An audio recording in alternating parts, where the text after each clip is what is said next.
খুবই সিম্পল আজকে homemade chicken momo recipe আপনাদের সাথে শেয়ার করছি। মোমোটা বানানোর জন্য সর্বপ্রথম পুরটা রেডি করবো। এখানে বাঁধাকপি আর পেঁয়াজ কুচি আমি 1 কাপ পরিমাণ নিয়ে নিয়েছিলাম। অল্প একটু নুন দিয়ে এটাকে মাখিয়ে 10 মিনিটের জন্য রেস্টে রাখতে হবে। এর ক্ষেত্রে কিন্তু বাঁধাকপি আর পেঁয়াজ থেকে এক্সট্রা যে জলটা সেটা খুব সহজেই বেরিয়ে আসবে। আর ডোটা তৈরি করার জন্য 2 কাপ পরিমাণ এখানে আমি ময়দা নিয়েছিলাম। ময়দাটা কোনো রকম কিন্তু ময়ন দেওয়ার দরকার নেই, শুধুমাত্র নুন দিয়ে ভালো করে মিশিয়ে নিয়ে অল্প অল্প জল দেখে ডো রেডি করে নেব। আর মোমোর ডোটা কিন্তু খুব শক্ত হয় না, খুব নরমও হয় না। কিন্তু মোমো ডোটা তৈরি করে কিন্তু আসল কাজ। মোমো ডোটা যদি ঠিক করে না তৈরি করতে পারেন তো পারফেক্টলি মোমো কিন্তু একবারেই বানাতে পারবেন না।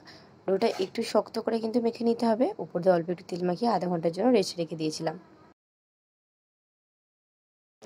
10 মিনিট পর পেঁয়াজ আর বাঁধাকপি থেকে জল চিপে দেবে, খুব ইজিলি কিন্তু জলটা বেরিয়ে আসছে। একে একে আমি গোটা বাটিতে কিন্তু পেঁয়াজ আর বাঁধাকপিটাকে জল চিপে নিয়ে নিয়েছিলাম। যেহেতু আজ চিকেন মোমো বানাবো তার জন্য এখানে মুরগির মাংসের বুকের সলিডেড পিস আমি কিমা করে নিয়েছিলাম। উপরে একটু ভিনিগার দিলাম, লেবুস থাকলে সেটা দিতে পারে। ঝালের জন্য গোলমরিচের গুঁড়ো, একটু সয়া সস আর লঙ্কা কুচি, ধনেপাতা কুচি দিতে কিন্তু একদম ভুলবেন, যাতে টেস্টটা দুর্দান্ত আসে। সাদা তেল দিলাম একটু জুসি হওয়ার জন্য। আদা রসুনটাকে একটু আমি গ্রেট করে নিয়েছিলাম। ব্যাস স্বাদ অনুযায়ী নুন দিয়ে ভালো করে এটাকে মাখিয়ে নিয়ে আধা ঘন্টার জন্য ম্যারিনেট করে রেখে দেবো। আর ডোটা কিন্তু যতক্ষণ একদম রেডি হয়ে গেছে, ডোটা চেষ্টা করুন উপর দিকে ঢেকে রাখার, তাহলে কিন্তু উপরে ময়দাটা একটু শুকনো শুকনো হয়ে আসবে না। বেশ ভালো করে আবার একবার মেখে নিয়ে ছোটো ছোটো লুচির আকারে সাইজের যে লেচি হয় সেটা কেটে নেবো। কেউ চাইলে এত লেচি করার দরকার নেই, নর্মালি রুটির মতন মেলে গ্লাস দিয়ে কেটে নিলেই কিন্তু রাউন্ড শেপের অনেকগুলো কিন্তু আপনারা সিট পেয়ে যাবেন, মোমো সিট। ব্যাস এটা ওপর দিয়ে একটু ময়দা গুঁড়ো মাখিয়ে নিলাম। এতে কিন্তু একটা লিচির উপর গায়ে লেগে থাকবে না। অল্প একটু ময়দা দিয়ে ছোট একটা লুচির শেপ করে নেব।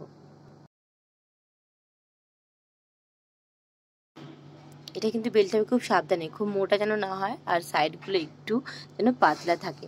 ব্যাস 4 সাইডে জলটা লাগিয়ে নিলাম। এতে কিন্তু ফোল্ডিং করতে খুব সুবিধা হবে। মাঝখানে এতে পুরটা দিয়ে প্রথমে দেখুন 2 সাইড দিয়ে মুড়ে নিচ্ছি। এবারে যেন শাড়ির কুচি দেই ঠিক সেইভাবে কিন্তু শেপটা করেছি। স্কিনে দেখলে হয়তো আপনারা বুঝতেই পারবেন। মোমোগুলো যখন একের পর রেডি হয়ে যাবে, স্টিমারের মধ্যে তেল মাখিয়ে নিয়ে মোমোগুলো দিয়ে হাই ফ্লেমে আপনারা 20 মিনিটের মতো স্টিম করে রেডি হয়ে যাবে আমাদের চিকেন মোমো। রেসিপিটা কেমন লাগলো জানতে ভুলবেন না। ভালো লাগে লাইক কমেন্ট সাবস্ক্রাইব।